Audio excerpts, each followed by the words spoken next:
For thousands of years, the Bedouin have made their home in the biblical wilderness of the Sinai and Negev deserts. The tribes survive by raising herds of sheep, goats and camels. But some Bedouin are now embracing a different trade, smuggling drugs and prostitutes from Egypt into Israel. Hunting the Bedouin smugglers is a new unit of Israeli border police. It's enlisted the help of some of Israel's own Bedouin citizens to act as trackers. These troops specialise in camouflage, digging graves in the desert sand where they lie in wait for the smugglers for up to 36 hours. It's a job that demands great patience and stamina. With darkness about to fall, it's time for the camouflage unit to move into position for a long night of waiting. Chief Superintendent Amnon Ziv runs anti-smuggling operations on the Israeli side of the border. In the past year, his team has caught 130 prostitutes and more than 40 tons of drugs. Tonight he has fresh information which could crack one of the smuggling rings. יש לנו מידע על כניסה של כמעט 4 טון טבק, 4 טון סמים וגם נשים שצריכות להיכנס הלילה בשלוש מקומות שונים. Relying on night vision goggles to move undetected through the pitch black, Chief Superintendent Ziv and his team head to one of the ambush sites. At the same time, the women who have managed to slip over the border are plying their trade on the streets of Tel Aviv.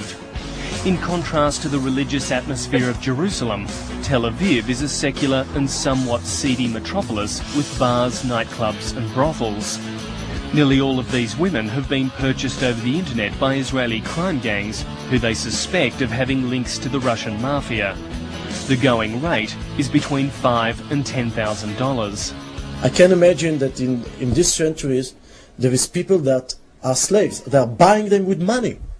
You know, they're making them a test. If you got blue eyes, I will pay more money. If you're tallest, I will pay more money. If you're ugly, I will pay less money. About once a week, foreign prostitutes are brought into Superintendent Levy's custody centre to wait for deportation. One of them is Marusha. The 23-year-old Russian describes how she flew from Moscow to Egypt after agreeing to work as a prostitute in Israel. Это в Египте. Села, потом сели на автобус, доехали там до определенного места, где было назначено. Все, потом дальше джип, бедуины. Они уже переправили. Не жалею, меньше месяца я отрабатывала дорогу. Marusha says she was eventually taken to Tel Aviv, where she was told to work out of the city's central bus station. She slept with up to 20 men a day. Я получала 20 шекелей сначала с работы, потом на большую переводили. И, в принципе, все чаевые, которые оставлялись, это все было мое. Most of these women come from the former Soviet Union, and human rights groups estimate that there are up to 7,000 sex slaves still in Israel. Despite being given greater powers of search and arrest, the Israeli police believe the crime gangs are winning the battle.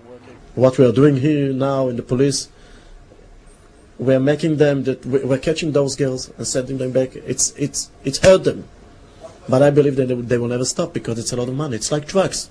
It's in even more than drugs. While the Israeli crime gangs earn millions, the Bedouin smugglers make relatively little and risk a lot. Bedouin tribesman Yid Kasha admits he knows about the smuggling operations, but he turns a blind eye to the rackets. הבדואים מבריחים הם מבריחים לא לפגוע כאילו בביטחון, כאילו מבריחים דברים שכאילו מסמים וכל הדברים שלא יפגוע בביטחון של המדינה. הבדואים במיוחד אני מדבר על הבדואים שלנו. The smugglers are an ongoing headache for Amnon Ziv. This night he's been told of 3 separate smuggling attempts, but his team has nothing to show for the hours spent waiting in the desert cold. Chief Superintendent Ziv acknowledges that he's up against a wily enemy. זה יותר קשה, אבל זה יותר יקר, זה הרבה יותר כסף. הם מקבלים על זה, הרווח הכלכלי שלהם על הנשים הוא הרבה יותר מסמים.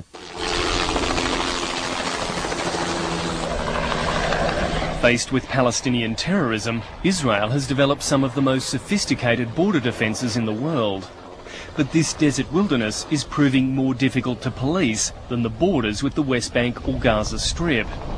And hundreds of young women are ready to risk this desert crossing despite the uncertain future that awaits them inside Israel. For 23-year-old Marusha, her life as a prostitute in Israel was a much better choice than staying in Russia. Мне, я говорю, то, что мне сразу рассказали, сколько мне будут платить еще в России, это мне сразу сказали. Сколько мне будут платить, как я буду работать, это мне все сразу сказали. Да, первый месяц я отрабатывала дорогу. Это все девочки, так практически все, кто так едет, отрабатывают те деньги, за которые их сюда привезли. Я даже не месяц, я меньше месяца. Я просто говорю, я вам говорю, что я попала к очень хорошим людям, и я не жалею. Меньше месяца я отрабатывала дорогу. Потом меня перевели на...